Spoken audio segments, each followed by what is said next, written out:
तो आइए स्टार्ट करते हैं आज के एमसीक्यू प्रैक्टिस सीरीज़ को। पॉलिटी के क्वेश्चंस कर रहे थे हम।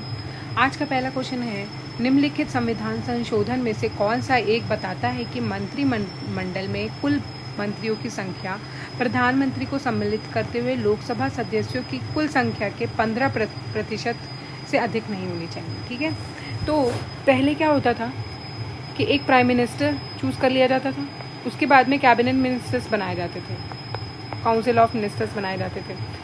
उनकी संख्या, उनके नंबर्स इतने ज़्यादा हो जाते थे कि बहुत से मेंबर्स को अननेसेसरीली पीएम के साथ साथ मिनिस्टर्स बना दिया जाता था। इसलिए 91st कॉन्स्टिट्यूशन अमेंडमेंट एक्ट जब हुआ, उसने ये डिसाइड किया कि लोकसभा में जितने भी मेंबर्स हैं उसके 15% के अंदर ही, ठीक है, 15% से ज़्यादा लोग मिनिस्टर पोस्ट में नहीं रह सकते। आज के टाइम पे क्या है, 15% लोग पीएम को इंक्लूड करते हुए ही मिनिस्टर बनाए जा सकते हैं। 15% से ज़्यादा लोगों को हम मिनिस्टर नहीं बना सकते। तो मिनिस्टर्स की संख्याओं को एक लिमिटेशन दे दी गई थी कि इतने ही लोग मिनिस्टर बनाए जा सकते हैं। लोकसभा सदस्य के कुल संख्या के 15% से अधिक नहीं होनी चाहिए। ठीक है, it should not be more than 15% of the total number of the house of the people. House of the people means Lok Sabha, right. तो ये 91st अमेंडमेंट एक्ट है और ये बहुत इंपॉर्टेंट एक्ट है। अगला है, केंद्रीय प्रशासनिक अधिकरण लाल बहादुर शास्त्री के प्रधानमंत्री काल में गठित हुआ था। Central administrative tribunal was set up during the prime ministership of Lal Bahadur Shastri. तो ये गलत है। आपको बताना है मुझे कि सेंट्रल एडमिनिस्ट्रेटिव ट्राइब्यूनल, केंद्रीय प्रशासनिक अधिकरण कब हुआ था। ठीक है, ये बहुत ही इजी क्वेश्चन है, ये आपको बताना है कमेंट में। फिर दूसरा है, कैट के सदस्य न्यायिक तथा प्रशासनिक दोनों क्षेत्रों में लिए जाते हैं। तो ये सही है। ठीक है, जुडिशियल से भी आते हैं उसमें मेंबर्स और एडमिनिस्ट्रेटिव स्ट्रीम से भी आते हैं, दोनों ही जगह से हम यहाँ पे मेंबर्स लेते हैं, इसलिए सेकेंड स्टेटमेंट सही है। फर्स्ट का आंसर आपको मुझे कमेंट में बताना है। अगला है, केंद्रीय सरकार के संदर्भ में निम्नलिखित कथनों पर विचार करें। 15 अगस्त 1947 को केंद्र में मंत्रालय की संख्या 18 थी। तो ये सही है।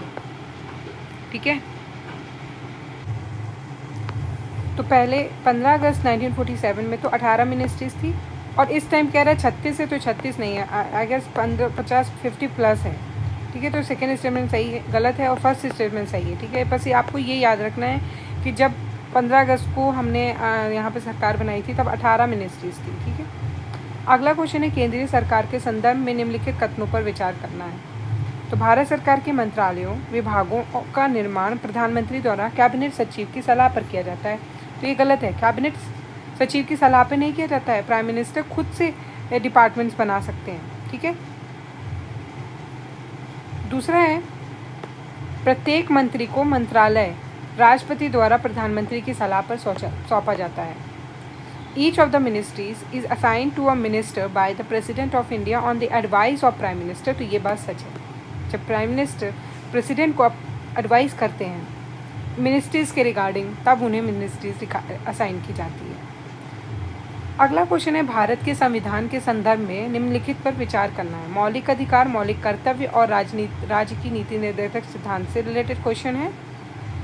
Fundamental rights, fundamental duties and DPSPs. ठीक है, भारत के संविधान के कौन सा प्रावधान भारत सरकार द्वारा शुरू किए गए राष्ट्रीय सामाजिक सहायता कार्यक्रम द्वारा परिपूरित किए जाते हैं।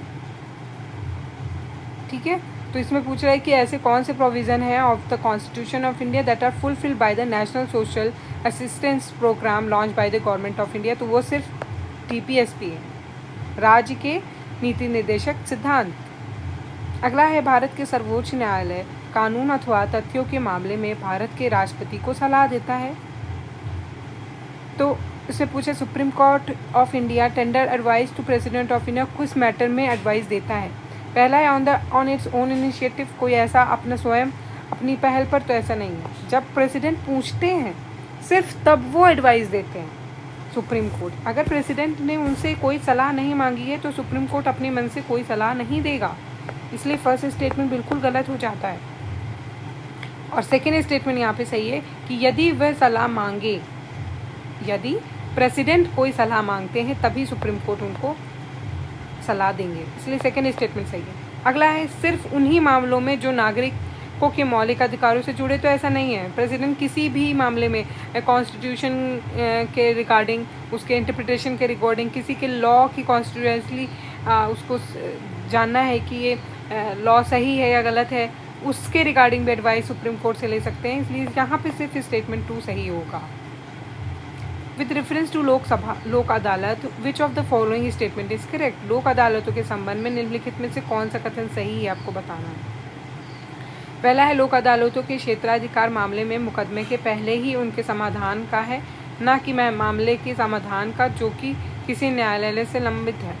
लोक अदालत have the jurisdiction to settle the matter at pre-litigation stage और not those matter pending before any court। तो ये गलत है, क्योंकि लोक अदालत में कोई ऐसा केस भी आ जाता है जो प्री लिटिगेटिव स्टेट में है, ठीक है, मुकदमे के पहले भी आ सकता है लोक अदालत में, और कोई ऐसा भी मैटर आ सकता है जो कि पेंडिंग बिफोर द कोर्ट होगा, यानी कि किसी न्यायालय में लंबित है अगर कोई भी मामला तो वो भी लोक अदालत में आ सकता है, इसलिए फर्स्ट स्टेटमेंट गलत हो जाता है।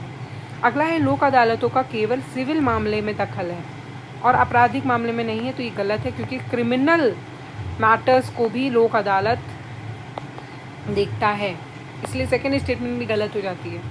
थर्ड है प्रत्येक लोक अदालत में सेवारत या सेवा निवृत्त न्यायिक अधिकारी ही हो सकते, दूसरे व्यक्ति नहीं हो सकते, तो ये स्टेटमेंट भी गलत हो जाती है, क्योंकि ऐसा नहीं होता है। सर्विंग और रिटायर्ड ओनली नहीं, और दूसरे पर्सन भी आ सकते हैं। थोड़ी देर पहले हमने पढ़ा था कि एडमिनिस्ट्रेटिव एंड जुडिशियल दोनों से मेंबर्स उसमें बनाए जाते हैं, तो ये सारा भी गलत हो जाता है, इसलिए इसमें सारे स्टेटमेंट्स गलत हैं।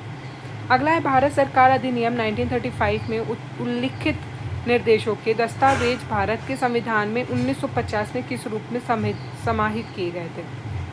द इंस्ट्रूमेंट ऑफ इंस्ट्रक्शन, तो ये तो बहुत ही डायरेक्ट क्वेश्चन है, वो DPSP में डाले गए थे। अगला क्वेश्चन है निम्नलिखित में से कौन वित्त आयोग के प्रत्येक अनुशंसा के संसद में सदन में रखने के लिए बाध्य कर सकता है।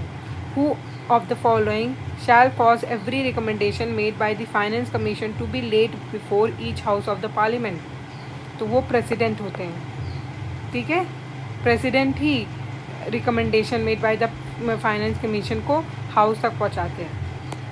अगला निम्नलिखित में से कौन केंद्रीय बजट को तैयार करने तथा संसद में उसके प्रस्तुत करने के लिए उत्तरदायी होता है। जो डिपार्टमेंट ऑफ इकोनॉमिक अफेयर जो फाइनेंस मिनिस्ट्री के अंदर आता है वो बजट को प्रिपेयर करता है और फाइनेंस मिनिस्टर को प्रेजेंट करते हैं बजट को पार्लियामेंट में। अगला है राष्ट्रीय पुनर्वास एवं पुनर्स्थापन नीति 2007 के संदर्भ में निम्नलिखित कथनों पर विचार करना है।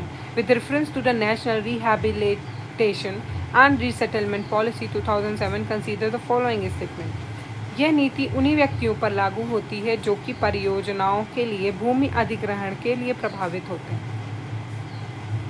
This policy is applicable only to the person affected by the acquisition of land of the person and not to the involuntarily displacement due to any reason। तो ये गलत हो जाता है क्योंकि दोनों के लिए ही है ये लॉ, ठीक है। रिहैबिलिटेशन एंड रिसेटलमेंट दोनों के लिए है। कोई अगर व्यक्ति ऐसा है जिनका भूमि अधिग्रहण हो गया उनके लिए भी, और कोई इनवॉलंटरी डिस्प्लेसमेंट हुआ है तो उनके लिए भी ये होता है लॉ। दूसरा है policy has been formulated by Ministry of Social Justice and Empowerment, तो ये गलत है, ये मिनिस्ट्री दूसरी है। हाँ, इसकी होम मिनिस्ट्री आती है, रिहैबिलिटेशन के लिए होम मिनिस्ट्री है। अगर मैं गलत हूँ तो मुझे कमेंट में बताइए, ठीक है, लेकिन ये दोनों ही स्टेटमेंट हमारे गलत हो जाते हैं। अगला है भारत में जिला स्तर पर उपभोक्ता विवाद निवारण में संबंध में निम्नलिखित में कौन सा कथन सही है। The district forum entertains the complaints where the value goods and services does not exceed ₹50 lakh। तो 50 लाख ये गलत हो जाता है क्योंकि 50 लाख से ऊपर भी कंप्लेंट्स दायर की जा सकती हैं, ठीक है। अगला निम्नलिखित में से कौन सा अधिकारी करों तथा शुल्कों के निर्धारण के संबंध में राज्यपाल से अनुशंसा कर सकता है, जो कि उस राज्य विशेष में पंचायतों द्वारा विनियोग किए जाते हैं। Which of the following authorities make recommendation to the governor of a state as to principle for determining the taxes and duties which may be appropriated by the panchayats in that particular state? तो वो state finance commission होती है, क्योंकि state finance commission का जितनी भी responsibility होती हैं वो panchayat and municipal corporations municipalities से रिलेटेड होती हैं। तो इसका आंसर हो जाएगा राज्य वित्त आयोग। अगला क्वेश्चन है, निम्नलिखित कथन पर विचार करें। भारत में प्रतिभूति विनिमय तथा फ्यूचर मार्केट्स में लेन देन कर किसने लगाते, कौन लगाता है? तो केंद्र द्वारा लगाया जाता है। ठीक है, जो भी transaction in stock exchange and future markets होती हैं वो लिवाई की जाती है यूनियन के थ्रू। अगला है संविधान 73वां संशोधन अधिनियम 1992, जिसका लक्ष्य देश में पंचायती राज संस्थाओं को बढ़ावा देना है, लेकिन इसमें क्या प्रावधान करता है? तो डिस्ट्रिक्ट प्लानिंग कमेटी जो होती है, जिला आयोजन समिति, ये 74th कॉन्स्टिट्यूशन अमेंडमेंट एक्ट से आती है। ठीक है, 73rd यहाँ पे से पंचायत से रिलेटेड पूछ रहा है, तो दोनों नीचे के दोनों जो सही हैं, राज्य चुनाव आयोग पंचायतों के चुनाव करेगा और राज्य वित्त आयोग का स्थापना, तो ये दोनों तो सही है, लेकिन फर्स्ट वाला गलत है। अगला है, भारत में यदि एक धार्मिक समुदाय को राष्ट्रीय अल्पसंख्यक का दर्जा मिल जाए तो वह किस विशेष लाभ का अधिकारी होगा? It can establish and administer exclusive educational institute. तो ये बात सही है, क्योंकि वो विशेष शिक्षा संस्थाओं की स्थापना और संचालन कर सकते हैं। बिल्कुल सही है, ये तो दिया हुआ है फंडामेंटल राइट्स में। दूसरा है, भारत के राष्ट्रपति स्वयं में उक्त समुदाय तथा का एक प्रतिनिधि लोकसभा के लिए नामित करते हैं। तो ऐसा गलत है, उनकी कम्युनिटी का किसी मेंबर को वहाँ नॉमिनेट नहीं किया जाता है प्रेसिडेंट के लिए, इसलिए सेकेंड स्टेटमेंट गलत हो जाती है। थर्ड स्टेटमेंट है, ये प्रधानमंत्री के 15 सूत्री कार्यक्रम का लाभ प्राप्त कर सकते हैं। तो बिल्कुल सही है, प्राइम मिनिस्टर के 15 पॉइंट प्रोग्राम को माइनॉरिटीज़ को दिया जाता है। ठीक है, इसलिए फर्स्ट एंड थर्ड स्टेटमेंट सही है, लेकिन सेकेंड स्टेटमेंट गलत हो जाती है।